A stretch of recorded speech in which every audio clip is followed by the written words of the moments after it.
Ibu Mega akan mengambil satu decision yang menurut kita itu berguna untuk menyelamatkan demokrasi kita. Pak Samad, Kan ini buku ini dekat nih orang. enggak lah, saya nggak mau bilang klaim dekat lah, ntar saya dianggap ini lagi, enggak. Tapi gini, kami tuh, saya menghormati ibu karena gini, saya perhatikan ibu tuh orang tenang.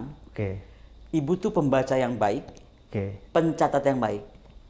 Betul. Oke. Beliau tuh apapun dicatat, apapun diperhatikan dengan seksama. Saya jauh Pak, dibanding ibu mungkin saya jauh banget lah. Nah, jadi kalau saya bilang, ibu tuh dalam diamnya kontemplasinya panjang. Dan kita tinggal tunggu, karena kalau saya lihat di PDIP itu suara ibu suara Tuhan Pak. Beneran. Oke. Jadi percaya betul bahwa apa ibu akan nanti sampaikan. Jadi dianggap titah ya kalau ibu yang sudah ngomong. Bukan cuma titah, tapi titah yang telah melewati tadi proses berpikir, perenungan, kontemplasi. Jadi bukan cuma yang riak-riak karena gejolak emosi gitu atau apalah gitu. Enggak, tapi betul-betul itu. Dan perhatikanlah, nanti pada saatnya ibu bicara pasti itu sudah sangat melewati tadi hal yang saya bilang sudah banyak dipikirkan betul untuk kemajuan bangsa Indonesia. Menurut saya ibu tuh udah selesai dengan dirinya. Dia udah pernah jadi presiden, Pak. Dan dia lahir anak presiden. Coba ya, kalau bisa tempatnya jadi Ibu Mega coba. Anak presiden, ya kan? Melewati segala macam badai. Makanya kalau saya lagi diapa-apain saya cuma pikir iya juga ya, kali nyamat dulu digituin, ibu digituin, udahlah bawa masalah saya kecil lah gitu kan ya. Karena she been through a lot of things yang menurut saya perempuan normal udah bisa gila Pak. Loh, orang kan nggak tahu Pak, ini anak muda sekarang kan nggak ngerti. Dulu waktu bisa jalan bungka zamannya Pak Harto itu, bagaimana suaminya, ya sekarang udah almarhum ya, bagaimana suaminya tuh angkatan udara pesawatnya di sabotase lalu masuk ke laut dan ibu sedang hamil. Lalu pesawat itu ketemu Pak, jangan dibilang nggak ketemu. Akhirnya dengan segala pencarian kan ketemu. Tapi ditenggelamkan lagi. Pak, beliau sedang hamil tuh Pak. Bayangkan bagaimana coba rasanya. Belum lagi yang lain-lain lah. Bagaimana di UI juga ada, aduh ibu sempat cerita dengan ini ya, tapi beliau sudah melewati banyak hal. Jadi menurut saya, pertama tadi beliau udah selesai dengan dirinya, yang buat beliau pikirkan adalah bagaimana Indonesia yang paling bagus dan aman dan apa ya, dan tetap bisa Indonesia yang tegak berdiri dengan sehormat-hormatnya itu Pak. Karena seperti omongan Sultan Jogja, itu saya nggak bisa lupa Pak. Sultan cuma bilang sama saya ketika memperingati Pak Jokowi bahwa jangan ganggu, jangan sakiti Mega. Karena apapun, bapaknya lah sang proklamator yang melahirkan bangsa ini. Coba, itu kan Sultan bicara sama saya seperti itu, saya artinya dalam banget, saya langsung ngobrol sama ibu waktu itu. Oke Bu, tadi ada yang menarik, anak-anak di sana sempat mempertanyakan tentang impeachment, pemaksulan. Apakah menurut Ibu Koni sebagai pengamat militer nih? Saya itu bukan pengamat kali Pak, saya itu analis kali ya. Analis ya? Kalau pengamat kan ngamatin doang, kalau aku sekolah Pak. Ini mau sekolah lagi kayaknya juga. Oke, analis, apakah Ibu Koni melihat kalau misalnya nanti betul akan terjadi hak angket akan berujung ke pemaksulan, di mana posisi TNI ini? Apakah dia tetap seperti sekarang ini menjadi penjaga yang begitu kuat terhadap rejim sekarang, terhadap pemerintahan sekarang, terhadap kekuasaan sekarang, atau dia juga bisa berbalik bersama dengan rakyat? Harusnya TNI itu menyadari betul apa akarnya dia tadi, dari tentara dari rakyat untuk rakyat. Harusnya TNI kita tetap bangga dengan menjadi tentara yang hanya ada 5 jenisnya di dunia itu. Yang hanya Israel, Aljazair, Vietnam, dan kita salah satu yang punya. Harusnya TNI kita itu betul-betul yang apapun yang terjadi, kepentingan negara yang paling tinggi adanya. Saya mau bisa apa Pak? Saya cuma bisa berdoa. Karena ternyata di era sekarang ini, saya tuh punya berita nggak bagus sih sebenarnya, dan saya sedih sebenarnya. Tapi saya hargai kejujurannya. Ada sahabat saya nggak usah sebutkan namanya, yang bilang, Kon, kayaknya kita akan pisah jalan nih. Karena gue ditekan banyak banget dan kayaknya gue memilih bergabung aja. Bahasanya kayak gitu ya. Jadi ya orang bisa pilihannya macam-macam Pak, gitu ya. Maka tadi kan saya bilang, hidup saya tuh udah nggak punya apa-apa. Saya cuma punya kemampuan saya berpikir, itu yang saya punya. Dan integritas yang saya pertahankan. Itu satu-satunya modal kita Bu ya? Kita ya Pak ya? Iya. Karena buat saya makanya penawaran inilah, penawaran itu buat saya, kita hidup cuma sekali dan kita udah di usia ini ya, anak-anak saya juga udah jadi, ya kan? What else gitu? Makanya kalau ada yang mengeluarkan tentang apapun tentang saya yang cerita-cerita lama, apa ya udah puluhan tahun terkubur, saya cuma sesakan satu aja Pak. Ngapain susah-susah baca BAP? Itu tuh ada bukunya nih Pak ya kalau mau baca. Ini bukunya yang pertama, ini bukunya yang kedua. Jadi ini udah jelas ditulis oleh sastra, ditulis oleh saya, tapi ditulis oleh ulang karena bahasanya terlalu akademik. Ini kan saya nggak cuma cerita tentang kehidupan pribadi, tapi cerita tentang kenapa seorang Koni Rakudin Bakri jadi hari ini. Kan hidup kita itu ditempa oleh pengalaman dan bagaimana kepahitan ya Pak ya. Bukan instan ya?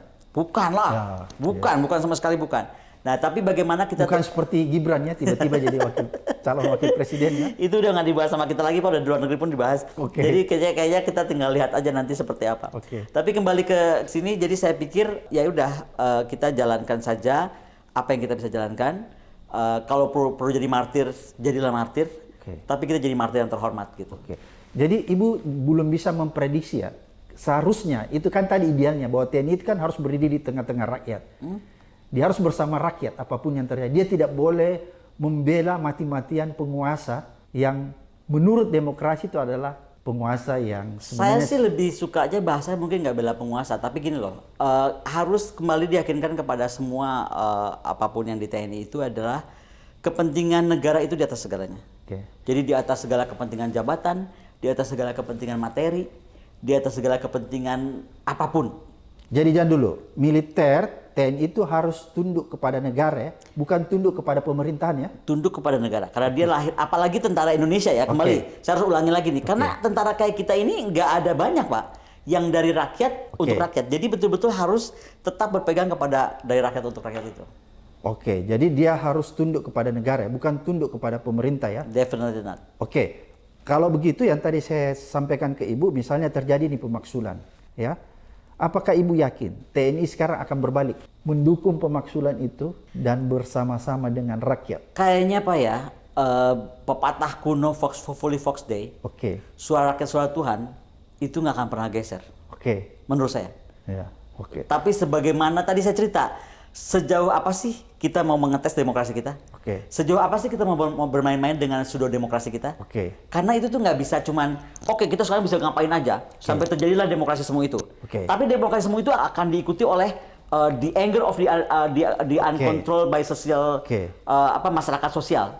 Ya. Yang akan meledak anytime. Nah itu siapa yang bisa menghitung itu? ya, Nah, tadi saya tambahkan, ada bisa social trust terjadi, kemudian currency drop, ya kan, kemudian international trust drop, Oke. udah gitu capital flight. oke, Nah itulah kemudian kan kalau jatuhnya Pak Harto, kita bisa bilang bukan saja waktu itu orang kehilangan kepercayaan kepada Pak Harto, oke, didorong oleh Krismon ya, besar-besaran. Oke, Megawati mau ditemui oleh Prabowo. Pengamat memberikan sebuah komentar bahwa Megawati tidak bisa tolak permintaan itu. Teman-teman sekalian, bagaimana situasi perpolitikan hari-hari ini? Tentu antara Ibu Mega dengan Prabowo tidak bermasalah ya, tidak ada masalah dengan itu. Tapi Jokowi dengan PDI Perjuangan itu yang bermasalah ya. Pengamat politik Deddy Kurniasyah menilai bahwa rencana pertemuan Ketua Umum PDI Perjuangan Soekarno Putri dan calon presiden pemenang Pilpres 2024 Prabowo Subianto tidak lepas dari peran Ketua DPP PDI Perjuangan Puan Maharani.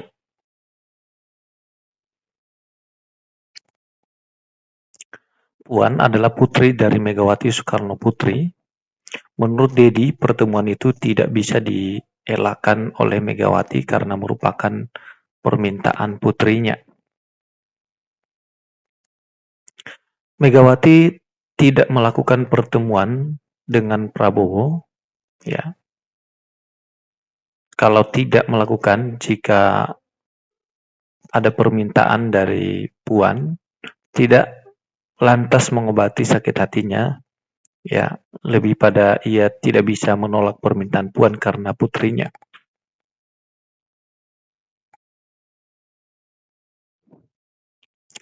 Deddy berpendapat meski jadi pertemuan Prabowo, tetap tidak bisa menurunkan rasa sakit hati Megawati terhadap Presiden Joko Widodo yang dianggap telah berkhianat dengan mendukung kemenangan Prabowo beserta putra sulungnya, Gibran Rakabuming Raka dalam Pilpres 2024 dengan melakukan pengkhianatan terhadap PDI Perjuangan.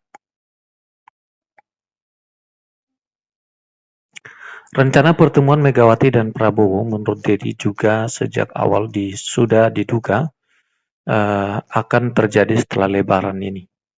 Berkaitan itu juga, ia melihat Puan sebagai penghambat jalannya PDI Perjuangan menggulirkan hak angket, ya, menyelidiki dugaan kecurangan Pilpres di 2024 yang dikomandoi oleh Puan sebagai Ketua DPR RI. Sebagai gantinya, Puan akan mendapat dukungan untuk memimpin DPR di periode berikutnya, terbukti dengan keputusan sidang terkait Undang-Undang MD3 yang masih potensial memberi ruang ke Puan Maharani, ungkapnya. Lebih lanjut, ia juga berpendapat atau berpandangan bahwa Puan menjadi satu-satunya tokoh yang paling potensial merusak konsolidasi di internal PDI Perjuangan. Pasalnya, pasca Pilpres 2024, PDI Perjuangan gencar digadang bakal menjadi oposisi pemerintah ke depan. Namun, rencana pertemuan Megawati dan Prabowo yang didahului oleh Puan Maharani seakan merusak konsolidasi internal Partai Benteng Moncong Putih itu. Ia, Puan, cenderung mengejar kepentingan personalnya dibandingkan keutuhan PDI Perjuangan secara organisasi. Atas hal itu, Dedi juga melihat kemungkinan PDI Perjuangan akan bergabung ke koalisi pemerintahan Prabowo Gibran jika benar peran Puan Maharani begitu besar. Jika demikian, menurut Dedi, kondisi pemerintahan ke depan yang dipimpin Prabowo akan serupa dengan pemerintahan Jokowi. Bisa saja PDI Perjuangan berada di koalisi Prabowo dan situasi rezim Prabowo akan serupa dengan Jokowi, di mana parlemen dikuasai pemerintah, pungkasnya. Sebagai informasi, menjelang perayaan Idul Fitri, kabar bakal bertemunya tokoh-tokoh politik semakin menguat. Ada dua tokoh yang digadang-gadang kuat bertemu, yaitu Megawati dan Prabowo, namun dikabarkan pertemuan itu bakal didahului oleh Puan dan Prabowo. Dalam hal ini, Ketua DPP PDI Perjuangan Said Abdullah mengungkapkan bahwa Megawati yang menugaskan Puan untuk menjalin komunikasi dengan Prabowo. Jadi dari 1 poin dan 2 poin itu muaranya Ibu menugaskan Mbak Puan memang udah dibangun untuk membangun komunikasi. Setelah membangun komunikasi, nanti Mbak Puan memberikan report kepada Megawati Soekarno Putri. Hasil report itulah yang akan menentukan Ibu Ketua Umum bertemu dengan Pak Prabowo, duduk bersama, kan begitu. Ya, PDI Perjuangan belum ada informasi soal pertemuan Prabowo dengan Megawati Soekarno Putri.